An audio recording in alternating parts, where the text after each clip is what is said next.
The Honourable Member from Charlottetown-Belvedere. Thank you, Mr. Speaker. The shocking but not surprising news broke late on Monday night. The US Supreme Court has drafted an opinion to reverse the 50-year-old legislation known as Roe v. Wade that enshrined the right to safe and legal abortion services for US women. But that's the US. Why should we care here in Canada?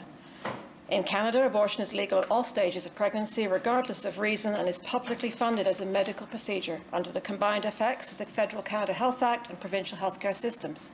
Abortion is legal the same way that heart surgery is legal. Medical procedures you can either get or not get based on access and capacity. The immediate worry in Canada is the real threat to choice through austerity and barriers to access. Absence of services is a status quo way of oppressing and suppressing people from time immemorial, whether it's through the ability to vote, to marry, inequity in healthcare or equal pay. You must have access to a local hospital that includes abortions in healthcare services, and many Canadians don't, especially rural and remote or those in low income. That was the case here in PEI, Mr. Speaker, for 35 years, where there was no access in the province, and it wasn't discussed in this House, it wasn't included in healthcare planning, it was out of sight, but it was never out of mind for women in PEI.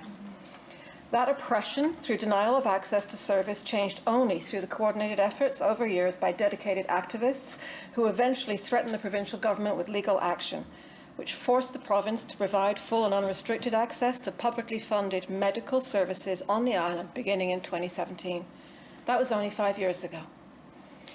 There is also now a vocal and well-organised anti-choice movement in Canada, and MPs and provincial legislators across the country who are clear about their intent to reopen the abortion debate and remove a woman's right to choose in this country. That does not mean that there is a current crisis in Canada, Mr. Speaker, but we do not have the option of complacency. Women's rights activists around the world and here in PEI continue to fight for full-fledged equality because we know firsthand how fragile those hard-won rights are. From voting rights to fair treatment in the workplace, access to education and the pursuit of reproductive and sexual freedom. The patriarchy disproportionately affects racialized and Indigenous women. If you belong to a group that has never had to go to court to prove you deserve the human rights or bodily autonomy afforded to others, then you have a privilege that islanders who identify as women, LGBTQIA or BIPOC have never experienced. History matters, our voices matter, the struggle is real, and it continues. Thank you, Mr. Speaker.